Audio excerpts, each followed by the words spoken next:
asalaamaaleykum waa Dak Médina maa ngi leen di nuyu ku nekk ci turam ak santam di leen gërëm gannaaw ba ñu santee sunu borom subhaanahu wa taala di sant sunuy waajur maa ngi gërëm ñëpp di ndokkale sunu leader Cheikh Ahmed Tidiane Ba du nit ku baax du nit koo xamante ni vraiment man sur le plan politique de l'organisation de la CATB cellule d'appui pour le triomphe de Benno man maay chef de protocole maanaam man ci bi ñuy créé CATB ba ñuy kii yëpp maa ngi fi Cheikh di sama mag di sama lu nekk sama digganteeg moom du ma ci wax moom nit koo xamante ni jaar naa ak moom fu ne nit ñi xam ma tamit sama digganteem soxnaam Lisa Adja Lisa Bandoy di sama lu nekk waaw yóbbu ma màkk di ma teral men daal nekk suma mag daal je suis un membre éminent de la famille de Cheikh Ba. parce que campagne yi ni mu déroulé ni mu démarré ba ni mu terminé sant yàlla rek laay wax. sant yàlla rek laay wax aw ma leneen lu may wax ba pare di wax ngàcce ngalaama Cheikh Ahmed Tidiane Ba parce que ku xool élection bii xam ni Cheikh Ahmed Tidiane Ba la Médina a choisi Cheikh Ahmed Tidiane Ba mais nag élection dafa di loo xamante ni kenn xamul lan la li ñu waroon def yëpp def nañ ko Cheikh li mu waroon def yëpp def na ko ci waa Médina taxaw na kër goo dugg ku xool lii xam ni Cheikh Ahmed Tidiane Ba y a le vent du changement dans la mesure où boo xoolee ni mu demee élection Médina musul demee nii élection dañ daan am midi le maire sortant moo gagné mais bii ba tey la ñuy doog a wax ni maire sortant gagné na ci ay bureau fictif yoo xam ne kenn mënu la ko wax mais ça va nous servir de leçon dans l'avenir ñu xam ni vraiment élection ce sont les détails qui font ngay gagner élection. loolu dañ ci jàngat boo xamante ni Mame Malick du ma la ne Cheikh Ba c'est un homme d'état mais nag c'est un grand politicien ñi daal xam nañ Cheikh Ba yëpp xamuñu ko c'est un grand politicien te lii yëpp dañ ciy def jàngat boo xamante ni jàngat positif loolu laa am lu ma ciy jàngat te xam ni Cheikh Ba def vraiment il mérite d'être le patron de Dakar. Il mérite d'être le patron de Dakar. Mais j'entends les gens dire Benno Bokk Yaakaar Benno Bokk mais lu waay def boppam Cheikh Ba nekkul jékki-jékki ñëw choix ne day nekk maire waa Médina le peuple médinois ñoo ko ne ñoo la bëgg nga nekk maire ñoo la bëgg ne la kaay bokk ci jongante yi ba mu commencé def social si la ko nit ñi woo ne ko yow yaay sunu maire. waaye jàngat lañ ciy def jàngat boo xamante ni duñu kii di ko wax dañuy gën a jàngat li bon ñu dindi ko defaraat parce que Cheikh Ba mii ku ko xool xam ne résultat des urnes du lii de am na leneen lu ci am le maire sortant disait que day gagner 5 ministres mais avec un DG rek ñu Timbo xam nga Timbo mooy dañu Timbo ñoom ñaar rek amul 5 ministres amul 6 ministres damay xaar ni suba dootul wax loolu il a battu si non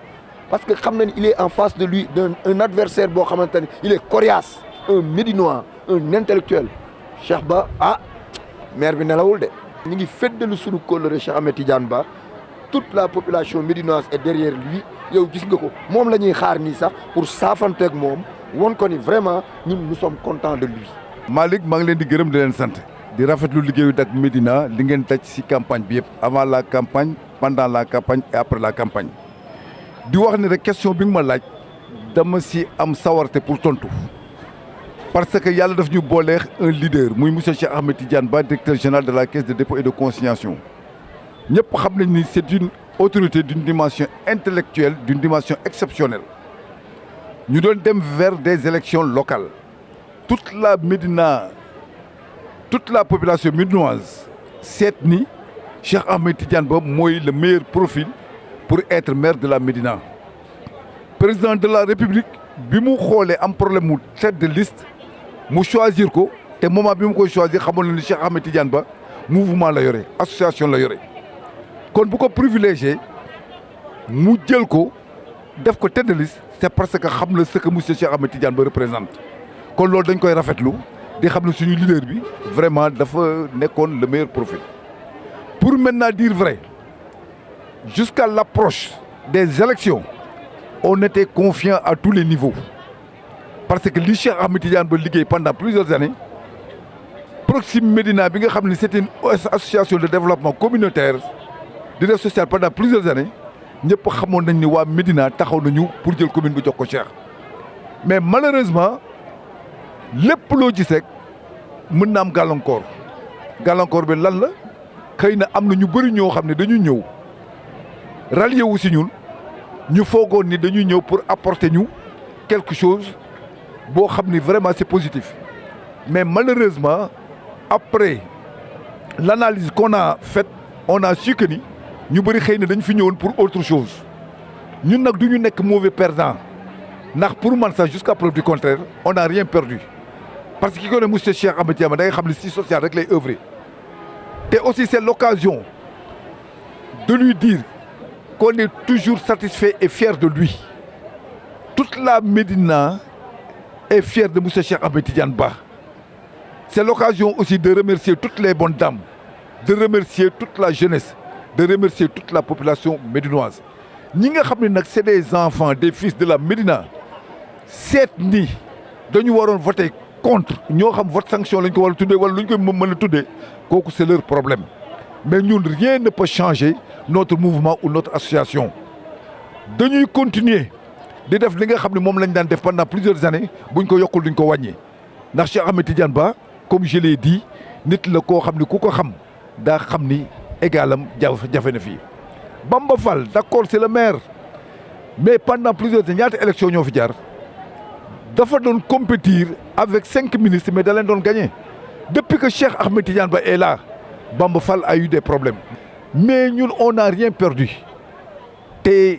amuñu benn loo xam dañ koy regretter Cheikh Ahmed Tidiane Ba sera toujours à la tête de notre mouvement on sera toujours à côté de lui pour l'accompagner pour le soutenir pour l'épauler